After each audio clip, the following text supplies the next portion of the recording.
તો ચાલો મિત્રો આપણે આ ટેટ 1 સ્પેશિયલ નવા અભ્યાસક્રમ આધારિત આ મોડલ પેપર 1 એની આ સિરીઝ આજથી આપણે ચાલુ કરી છે, બરોબર। તો ચાલો આજે મિત્રો આપણે આજના આ મોડલ પેપરના પ્રશ્નો સારી રીતે સમજીએ।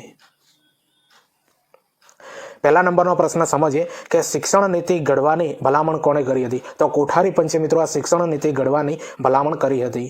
બીજા નંબરનો પ્રશ્ન સમજીએ કે કોઠારી પંચનું ધ્યેય વાક્ય કયું છે? તો ભારતનું ભવિષ્ય ભારતના વર્ગખંડમાં ઘડાઈ રહ્યું છે મિત્રો। આ ધ્યેય વાક્ય જે છે મિત્રો એ કોઠારી પંચનું છે।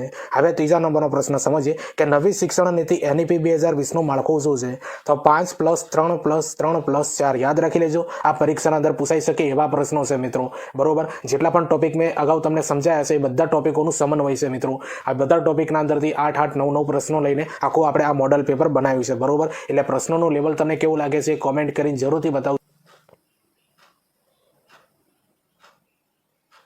હવે ચોથા નંબરનો પ્રશ્ન સમજીએ કે NEP 2020 કયા બિલ દ્વારા પ્રસાર કરવામાં આવી છે? તો NEP 2020 જે છે મિત્રો એ કયા બિલ દ્વારા પ્રસાર કરવામાં આવી હતી? તો NHEB યાદ રાખજો, એનું નામ છે NHEB, એનું ફૂલ નેમ થાય છે મિત્રો નેશનલ હાયર એજ્યુકેશન બિલ દ્વારા આ NEP 2020 ને મિત્રો પસાર કરવામાં આવી હતી। અને આ પ્રશ્નો છે મિત્રો તમારી ટેટ 1 ના અંદર 100% પૂછાશે। હવે પાંચમા નંબરનો પ્રશ્ન સમજીએ કે NEP 2020 નો ડ્રાફ્ટ બનાવવાની શરૂઆત કોણે કરી હતી? તો TSR સુબ્રમણ્યમે કરી હતી મિત્રો NEP 2020 નો ડ્રાફ્ટ બનાવવાની શરૂઆત, બરોબર। TSR સુબ્રમણ્યમ।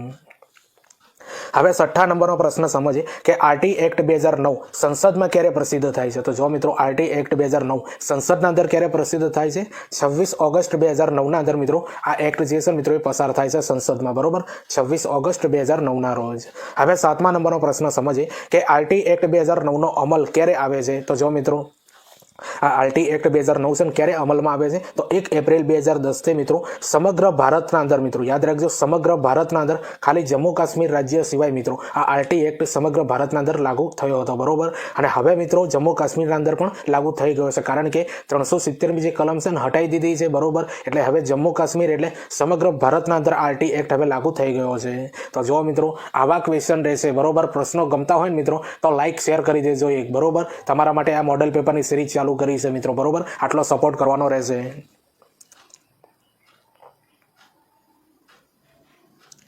હવે આઠમા નંબરનો પ્રશ્ન સમજીએ નો ડિટેન્શન પોલિસી બાળકોને નપાસ કરવા, બરોબર। યાદ રાખજો નો ડિટેન્શન પોલિસી જેને કહેવાય છે બાળકોને નપાસ કરવા RT એક્ટ 2009 ની કઈ કલમમાં આપેલું છે કે બાળકને નપાસ ન કરવું? તો કલમ 16 ના અંદર એવું કહેવામાં આવ્યું છે મિત્રો નો ડિટેન્શન પોલિસી આપેલી છે કે બાળકોને નપાસ ન કરો, પણ તમને ખબર છે મિત્રો હવેથી ધોરણ 5 અને ધોરણ 8 ના અંદર પણ તમે નપાસ કરી શકો છો, આટલી બાબત યાદ રાખજો। હવે 9મા નંબરનો પ્રશ્ન સમજીએ કે ખાનગી ટ્યુશન પર પ્રતિબંધ RT એક્ટ 2009 ની કઈ કલમમાં આપેલું છે? તો જો મિત્રો ખાનગી ટ્યુશન પર પ્રતિબંધ RT એક્ટ 2009 ની કઈ કલમમાં આપેલું છે? તો કલમ 28 ના અંદર મિત્રો ખાનગી ટ્યુશન પર પ્રતિબંધ, બરોબર। જે આ કલમ છે ને RT એક્ટ 2009 ની 28મી કલમ છે, જેના અંદર એવી માહિતી આપી છે મિત્રો કે શિક્ષક ખાનગી ટ્યુશન ન કરાવી શકે, બરોબર। એના પર પ્રતિબંધ છે। હવે 10મા નંબરનો પ્રશ્ન સમજીએ કે વિદ્યાર્થીની ફરિયાદનું નિવારણ RT એક્ટ 2009 ની કઈ કલમમાં આપેલું છે? તો કલમ 32 ના અંદર આપેલું છે મિત્રો વિદ્યાર્થીની ફરિયાદનું નિવારણ। તો જો મિત્રો RT એક્ટ 2009 ની જે આ કલમો છે ને મહત્વની કલમો છે, જે પરીક્ષાના અંદર તમારી 100% પૂછાઈ શકે છે। હવે 11મા નંબરનો પ્રશ્ન સમજીએ કે ગુજરાતમાં પ્રજ્ઞા અભિગમની શરૂઆત ક્યારે કરવામાં આવી? તો જૂન 2010 થી મિત્રો ગુજરાતના અંદર પ્રજ્ઞા અભિગમની શરૂઆત કરવામાં આવી હતી। હવે 12મા નંબરનો પ્રશ્ન સમજીએ કે માઇક્રો ટીચિંગની ભારતમાં શરૂઆત કયા વર્ષે થઈ હતી? તો જો મિત્રો માઇક્રો ટીચિંગની શરૂઆત ભારતમાં ક્યારે થઈ હતી? 1967માં થઈ હતી। ક્યારે થઈ હતી? 1967માં। હવે 13મા નંબરનો પ્રશ્ન સમજીએ કે માઇક્રો ટીચિંગના એક ચોક્કસ કૌશલ્ય માટેની સાયકલ પૂર્ણ થવામાં કુલ કેટલો સમય લાગે છે? તો જો મિત્રો આખું જે પાઠ આયોજન હોય છે ને જે એક તાસ મિત્રો 36 મિનિટનો હોય છે, યાદ રાખી લેજો, પરીક્ષાના અંદર ડાયરેક્ટ આવો ક્વેશ્ચન પૂછાઈ શકે। હવે 14મા નંબરનો પ્રશ્ન સમજીએ કે એલન ડ્વાઇટ કઈ યુનિવર્સિટીના પ્રોફેસર હતા? તો એલન ડ્વાઇટ જે છે ને મિત્રો એ કેલિફોર્નિયા યુનિવર્સિટીના પ્રોફેસર હતા, એલન ડ્વાઇટ, બરોબર, જેમણે માઇક્રો ટીચિંગની શોધ કરી હતી। હવે 15મા નંબરનો પ્રશ્ન સમજીએ કે માઇક્રો ટીચિંગમાં પ્રતિપોષણ કોણ આપી શકે છે? સહતાલીમાર્થી અને અધ્યાપક આ બંને વ્યક્તિઓ હોય છે ને મિત્રો એ માઇક્રો ટીચિંગમાં પ્રતિપોષણ આપી શકે છે, કરી શકે છે, બરોબર। હવે 16મા નંબરનો પ્રશ્ન સમજીએ કે માઇક્રો ટીચિંગને સફળ બનાવવા કયું સાધન સૌથી વધુ અસરકારક અને ઉપયોગી છે? તો વિડીયો ટેપ છે। શું છે? Video tape. હવે 17મા નંબરનો પ્રશ્ન સમજીએ કે માઇક્રો ટીચિંગનો ઉદ્ભવ કયા વર્ષે થયો હતો? તો માઇક્રો ટીચિંગનો ઉદ્ભવ જે છે મિત્રો 1963માં થયો હતો। ક્યારે થયો હતો? 1963 ના અંદર આ માઇક્રો ટીચિંગનો ઉદ્ભવ થયો હતો। હવે 18મા નંબરનો પ્રશ્ન સમજીએ કે જી શાળાનું પૂરું નામ જણાવો મિત્રો. ખૂબ મહત્વનો પ્રશ્ન છે, તમારી પરીક્ષાના અંદર આ ક્વેશ્ચન આવી શકે છે કે જી શાળાનું પૂરું નામ જણાવો. તો ગુજરાત સ્ટુડન્ટ્સ હોલિસ્ટિક, યાદ રાખજો મિત્રો, Gujarat students holistic adaptive learning app, બરોબર, એડેપ્ટિવ લર્નિંગ એપ મિત્રો આ જી શાળાનું પૂરું નામ છે, બરોબર, Gujarat student holistic adaptive learning app. હવે 19મા નંબરનો પ્રશ્ન સમજીએ કે નિપુણ ભારત અંતર્ગત FLN શું છે મિત્રો. તો FLN નું ફૂલ નેમ છે મિત્રો, તમારી પરીક્ષાના અંદર પૂછાઈ શકે છે કે ફાઉન્ડેશનલ લિટરેસી એન્ડ ન્યુમેરેસી, યાદ રાખી લેજો. FLN નું પૂરું નામ થાય છે મિત્રો ફાઉન્ડેશનલ લિટરેસી એન્ડ ન્યુમેરેસી. હવે 20મા નંબરનો પ્રશ્ન બહુ મહત્વનો પ્રશ્ન છે કે નિપુણનું પૂરું નામ જણાવો. તો નિપુણનું પૂરું નામ થાય છે મિત્રો નેશનલ ઇનિશિયેટિવ ફોર, યાદ રાખજો મિત્રો, national initiative for proficiency in reading with understanding and numeracy, બરોબર, યાદ રાખી લેજો. આ પરીક્ષાના અંદર પૂછાઈ શકે છે કે નિપુણનું પૂરું નામ જણાવો. તો નિપુણનું પૂરું નામ થાય છે મિત્રો national initiative for proficiency in reading with understanding and numeracy. હવે 21મા નંબરનો પ્રશ્ન સમજીએ કે ભારતમાં સૌપ્રથમ મધ્યાહન ભોજનની શરૂઆત ક્યાં થઈ હતી. તો જો મિત્રો, ભારતના અંદર સૌપ્રથમ મધ્યાહન ભોજનની શરૂઆત ક્યાં થઈ હતી. તો 1982ના અંદર તમિલનાડુના અંદર મિત્રો સૌપ્રથમ મધ્યાહન ભોજનની શરૂઆત થઈ હતી, બરોબર, શાળાઓના અંદર થઈ હતી મિત્રો. આ મધ્યાહન ભોજનની શરૂઆત તમિલનાડુની શાળાઓના અંદર અને 1982ના અંદર. હવે 22મા નંબરનો પ્રશ્ન આપણે સમજીએ કે સમગ્ર ભારતમાં મધ્યાહન ભોજનની શરૂઆત ક્યારે થઈ હતી. જો મિત્રો, સમગ્ર ભારતના અંદર મધ્યાહન ભોજનની શરૂઆત ક્યારે થઈ હતી. તો 1995થી મિત્રો સમગ્ર ભારતના અંદર મધ્યાહન ભોજનની શરૂઆત થઈ હતી. હવે 23મા નંબરનો પ્રશ્ન એનો ખૂબ મહત્વનો પ્રશ્ન છે, આ તમારા કરંટના અંદર આવી શકે છે કે મધ્યાહન ભોજન યોજનાનું નવું નામ શું છે. તો PM પોષણ એનું નામ છે મિત્રો, બરોબર. મધ્યાહન ભોજન યોજનાનું નવું નામ શું છે? PM પોષણ, જેને ગુજરાતીના અંદર કહે છે મિત્રો રાષ્ટ્રીય આહાર સહાયતા કાર્યક્રમ, બરોબર, રાષ્ટ્રીય આહાર સહાયતા કાર્યક્રમ. હવે 24મા નંબરનો પ્રશ્ન સમજીએ એક વર્ષમાં ઓછામાં ઓછા કેટલા દિવસ મધ્યાહન ભોજન આપવાની જોગવાઈ છે. તો જો મિત્રો, એક વર્ષના અંદર ઓછામાં ઓછા કેટલા દિવસ મધ્યાહન ભોજન આપવાની જોગવાઈ છે? 200 દિવસ સુધી આપવાનું મિત્રો. કેટલા દિવસ સુધી આપવાનું? 200 દિવસ સુધી આપવાની જોગવાઈ છે.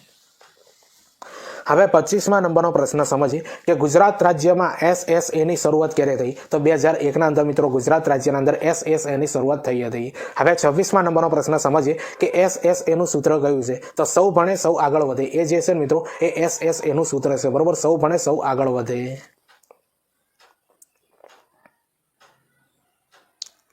હવે 27મા નંબરનો પ્રશ્ન સમજીએ કે SSA નું નામ શું છે. તો SSA નું મિત્રો નામ છે સમગ્ર શિક્ષા અભિયાન, બરોબર. આ નવું નામ પડ્યું છે મિત્રો, આ નવું નામ આપવામાં આવેલું છે મિત્રો સમગ્ર શિક્ષા અભિયાન 2018-19ના અંદર આપવામાં આવેલું હતું, બરોબર. ડાયરેક્ટ ક્વેશ્ચન બની શકે. તો SSA નું નવું નામ ક્યારે આપવામાં આવ્યું? તો 2018-19ના અંદર. હવે 28મા નંબરનો પ્રશ્ન સમજીએ કે માતૃભાષાના પ્રવર્તમાન અભ્યાસમાં મુખ્ય 5 હેતુઓ કયા છે. તો જો મિત્રો, હવે જે આ પ્રશ્નો ચાલુ થાય છે ને એ તમારા પદ્ધતિશાસ્ત્રના ચાલુ થાય છે, બરોબર. તમને કહ્યું મિત્રો આગળ કે મોડેલ પેપરના અંદર તમારા જેટલા પણ ટેટ 1ના અંદર ટોપિક આપ્યા છે એ દરેક ટોપિકના પ્રશ્નો લઈ લેવામાં આવશે અને આ રીતની મોડેલ પેપરની સિરીઝ મિત્રો ચાલુ રહેશે. અને મોડેલ પેપરની સિરીઝ મિત્રો અમુક સમયે તમારા મોડેલ પેપર મેકાતા રહેશે ચેનલ ઉપર, બરોબર. એટલા માટે આપણી યુટ્યુબ ચેનલને સબસ્ક્રાઇબ કરી દેજો, બરોબર. એટલે આનો જવાબ સમજીએ મિત્રો કે માતૃભાષાના પ્રવર્તમાન અભ્યાસક્રમમાં મુખ્ય 5 હેતુઓ કયા છે. તો એક છે મિત્રો અર્થગ્રહણ, અભિવ્યક્તિ અને પ્રત્યાયન, પછી સર્જનાત્મકતા, પછી આપી છે મિત્રો વ્યવહારિક ઉપયોજન અને લાસ્ટમાં આપી છે તાર્કિક ચિંતન. આ બધા જે છે મિત્રો એ માતૃભાષાના પ્રવર્તમાન અભ્યાસક્રમના અંદર મુખ્ય 5 હેતુઓ છે. હવે 29મા નંબરનો પ્રશ્ન સમજીએ કે ભાષા શિક્ષણ માટે માતૃભાષાના પાઠ્યપુસ્તકમાં કૃતિ એ શું છે. તો કૃતિને મિત્રો માધ્યમ કહેવાય છે. શું કહેવાય છે? કૃતિ એ મિત્રો માધ્યમ છે. હવે 30મા નંબરનો પ્રશ્ન સમજીએ કે અર્થગ્રહણ એ અભિવ્યક્તિનું શું છે. તો અર્થગ્રહણ એ અભિવ્યક્તિનો મિત્રો પાયો છે. શું છે? પાયો છે. હવે 31મા નંબરનો પ્રશ્ન સમજીએ કે પ્રવર્તમાન સમયમાં પ્રાથમિક શાળાઓમાં કેવા અભ્યાસક્રમની અમલીકૃતિ થઈ છે. તો જો મિત્રો, પ્રવર્તમાન સમયના અંદર પ્રાથમિક શાળાઓના અંદર કેવા અભ્યાસક્રમની અમલીકૃત થઈ છે. તો હેતુ કેન્દ્રી મિત્રો હવે બધો અભ્યાસક્રમ શાળાઓના અંદર આવ્યો છે, બરોબર. કેવો છે? હેતુ કેન્દ્રી અભ્યાસક્રમ.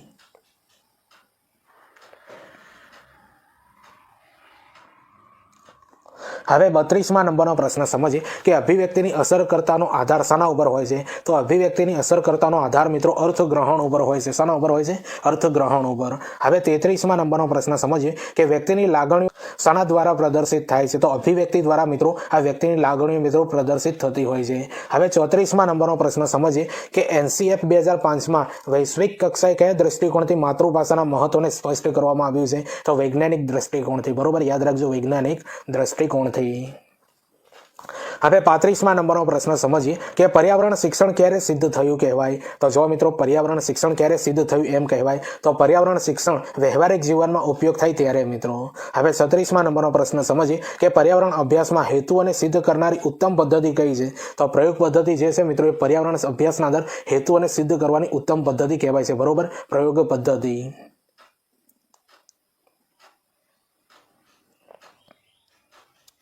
હવે 37મા નંબરનો પ્રશ્ન સમજીએ કે પર્યાવરણ શિક્ષણની ગુણવત્તા સુધારવા કઈ પદ્ધતિનો ઉપયોગ થાય છે? તો જો મિત્રો પર્યાવરણ શિક્ષણની ગુણવત્તા સુધારવી હોય ને તો કઈ પદ્ધતિનો ઉપયોગ થાય છે? સર્વેક્ષણ પદ્ધતિનો ઉપયોગ થાય છે. હવે 38મા નંબરનો પ્રશ્ન સમજીએ કે પર્યાવરણની કઈ પદ્ધતિ દ્વારા જીવનનો વાસ્તવિક અનુભવ થાય છે? તો પર્યાવરણની મિત્રો જો પ્રોજેક્ટ પદ્ધતિ દ્વારા જે છે મિત્રો એ જીવનનો વાસ્તવિક અનુભવ થાય છે. હવે 39મા નંબરનો પ્રશ્ન સમજીએ કે પર્યાવરણ અભ્યાસમાં પાયાના કૌશલ્ય કયા છે? તો પર્યાવરણ અભ્યાસમાં પાયાના કૌશલ્ય મિત્રો વાંચન, લેખન અને મૌખિક અભિવ્યક્તિ. આ જે છે ને મિત્રો એ પાયાના કૌશલ્ય છે. બરોબર, વાંચન, લેખન અને મૌખિક અભિવ્યક્તિ.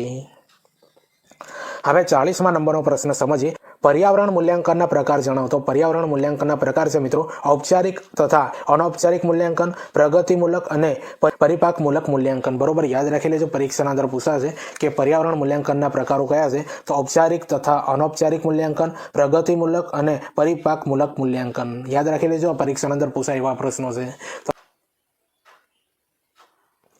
હવે 41મા નંબરનો પ્રશ્ન સમજીએ કે ગણિત શિક્ષણ દ્વારા બાળકોમાં કેવા ગુણ વિકાસ પામે છે? તો જો મિત્રો ગણિત શિક્ષણ દ્વારા બાળકોના અંદર કેવા ગુણ વિકાસ પામે છે?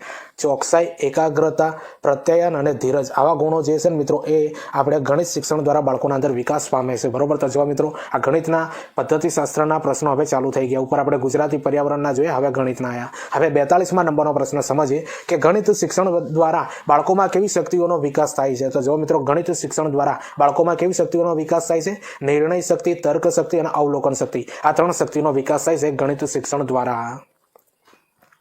હવે 43મા નંબરનો પ્રશ્ન સમજીએ કે ગણિત શિક્ષણ દ્વારા બાળકોમાં કેવા કૌશલ્યો વિકાસ પામે છે? તો ગણિત શિક્ષણ દ્વારા મિત્રો બાળકોના અંદર ગણન, માપન અને અંદાજ કાઢવો અને સમસ્યા ઉકેલ આ બધા ગુણોનો મિત્રો વિકાસ પામતો હોય છે. આ બધા કૌશલ્યોનો વિકાસ પામે છે. બરોબર, ગણન, માપન અને અંદાજ કાઢવો, સમસ્યા ઉકેલ કૌશલ્યોનો વિકાસ પામે છે. હવે 44મા નંબરનો પ્રશ્ન સમજીએ કે ગાણિતિક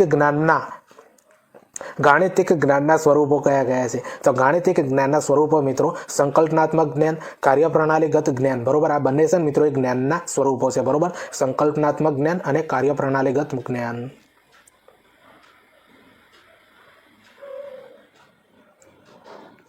હવે 45મા નંબરનો પ્રશ્ન સમજીએ કે ગણિત શિક્ષણની પદ્ધતિઓ કઈ કઈ છે? તો ગણિત શિક્ષણની પદ્ધતિઓ મિત્રો કઈ છે? આગમન પદ્ધતિ, નિગમન પદ્ધતિ, પૃથ્થકરણ પદ્ધતિ, સંયોજન પદ્ધતિ, નિદર્શન પદ્ધતિ, પ્રયોગ પદ્ધતિ, પ્રકલ્પ પદ્ધતિ અને કોયડા પદ્ધતિ. આ બધી પદ્ધતિઓ છે મિત્રો એ ગણિતની પદ્ધતિઓ છે. યાદ રાખી લેજો મિત્રો, આ પરીક્ષાના અંદર પૂછાશે બધી પદ્ધતિઓ. હવે 46મા નંબરનો પ્રશ્ન સમજીએ કે સમાવેશી શિક્ષણ એટલે શું? તો જો મિત્રો હવે સમાવેશી શિક્ષણના ક્વેશ્ચન ચાલુ થયા છે. મેં તમને કીધું હતું આ મોડલ પેપરના અંદર તમારા અભ્યાસક્રમના અંદર જેટલા પણ ટોપિક આવ્યા છે એ બધા ટોપિકના પ્રશ્નો આવી જશે. અને આવી રીતે મિત્રો આ મોડલ પેપરની સિરીઝના અંદર આગળ વધારીશું મિત્રો અને દરેક ટોપિકના પ્રશ્નો નવા તમારા માટે લાવીશું મિત્રો કે જેથી કરીને ટેટ 1ના અંદર તમે સારા માર્ક્સ લાવીને મિત્રો નોકરી મેળવી શકો. તો પ્રશ્ન સમજીએ મિત્રો 47માં સમાવેશી શિક્ષણ એટલે શું? તો સૌ બાળકોને કોઈ પણ જાતનો ભેદભાવ વગર શિક્ષણ મેળવવાની સમાન તક મળે તેવી વ્યવસ્થા. જો મિત્રો જે બાળકો હોય ને મિત્રો એના જાતિ, ધર્મ, રંગ ભેદ વગર કોઈ પણ જાતનો મિત્રો ભેદભાવ વગર કર્યા વગર દરેક બાળકને મિત્રો એક જ શાળાના અંદર એક જ શિક્ષક ભણાવે મિત્રો એવી આ સુવિધા કરવાની છે સમાવેશી શિક્ષણના અંદર. હવે 47મા નંબરનો પ્રશ્ન સમજીએ કે આરટી એક્ટ 2009 અમલીકૃત બનતા શું થાય છે મિત્રો? જો આરટી એક્ટ 2009 અમલીકૃત બનતા શિક્ષણ એ પ્રત્યેક બાળકોનો વિકાસ બન્યો છે. બરોબર, શિક્ષણ એ પ્રત્યેક બાળકનો વિકાસ ક્યારે બન્યો છે? કે આરટી એક્ટ 2009નું અમલીકરણ બન્યું ત્યારે. હવે 48મા નંબરનો પ્રશ્ન સમજીએ કે બહિષ્કૃતિકરણ એટલે શું? તો બહિષ્કૃતિકરણ એટલે મિત્રો કેટલાક જૂથોને ઇરાદાપૂર્વક બહિષ્કૃત કરી શિક્ષણથી વંચિત રાખવાની પ્રક્રિયા. આને મિત્રો બહિષ્કૃતિકરણ કહેવાય છે. તો જો મિત્રો સમાવેશી શિક્ષણના અંદર આ લેવલના પ્રશ્નો પૂછાશે અને સમાવેશી શિક્ષણ મિત્રો આમે પણ તમારી પરીક્ષાના અંદર 5 ગુણના અંદર પૂછાશે. હવે 49મા નંબરનો પ્રશ્ન સમજીએ કે જાતિગત અસમાનતાની પરાકાષ્ઠાનું ઉદાહરણ શું છે? તો છોકરીઓને દૂધ પીતી કરવામાં આવતી હતી તે બાબત, બરોબર. હવે 50મા નંબરનો પ્રશ્ન સમજીએ કે શિક્ષણથી વંચિત રહેવામાં કઈ કઈ બાબત ભાગ ભજવે છે? તો શિક્ષણથી વંચિત રહે છે મિત્રો જે બાળકો, એના અંદર કઈ બાબતો ભાગ ભજવતી હોય છે? એક છે મિત્રો જ્ઞાતિ, જાતિ, વિકલાંગતા, ધર્મ કે વિસ્તાર. આ બધી બાબતો જે છે મિત્રો એ બાળકોને શિક્ષણથી વંચિત રાખવાના અંદર ભાગ ભજવતી હોય છે. હવે 51મા નંબરનો પ્રશ્ન સમજીએ કે સૌના માટે ગુણવત્તાસભર શિક્ષણના લક્ષણની પ્રાપ્તિ કરવી હોય તો શિક્ષણથી વંચિત રહેલા તમામ જૂથોને ઔપચારિક શિક્ષણ સાથે જોડવા જ પડે. અને આ બાબતો જ સમાવેશી શિક્ષણના આ કથન કોનું છે મિત્રો? તો યુનેસ્કો દ્વારા મિત્રો સમાવેશી શિક્ષણનું મિત્રો આ કથન આપવામાં આવેલું છે, બરોબર. તો સમાવેશી શિક્ષણના અર્થ શું થાય છે મિત્રો, અને સમાવેશી શિક્ષણ અંદર કેવી બાબતો હોવી જોઈએ? તો યુનેસ્કો દ્વારા આ બાબત કહેવામાં આવેલી છે.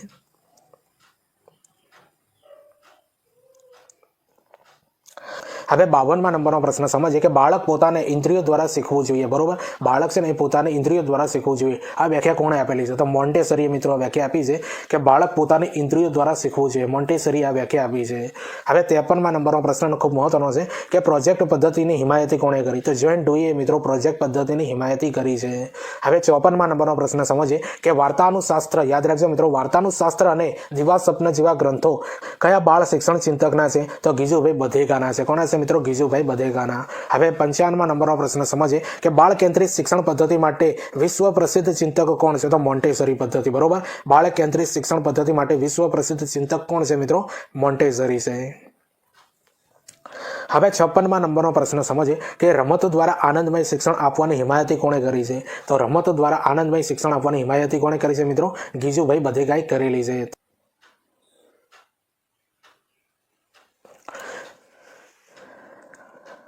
હવે 56મા નંબરનો પ્રશ્ન સમજીએ કે રમતો દ્વારા આનંદમય શિક્ષણ આપવાની હિમાયત કોણે કરી? તો ગીજુભાઈ બધેકાએ મિત્રો કરેલી છે. હવે 57મા નંબરનો પ્રશ્ન સમજીએ કે બુદ્ધિમાં કુલ 150 ઘટકો હોય છે. કયા મનોવૈજ્ઞાનિકે મત આપેલો છે? તો કિલ્ફર્ડે મિત્રો આ મત આપ્યો છે કે બુદ્ધિના અંદર 150 ઘટકો હોય છે. હવે 58મા નંબરનો પ્રશ્ન સમજીએ કે 1 kg બરાબર કેટલા ટન થાય? તો જો મિત્રો આ ગણિતના મહત્વના પ્રશ્નો છે, બરોબર. તમારી પરીક્ષાના અંદર આના અંદરથી 100% ક્વેશ્ચન હશે. તો 1 kg બરાબર કેટલા થાય છે મિત્રો? તો 1 ભાગ્યા 1000 થાય અથવા 0.001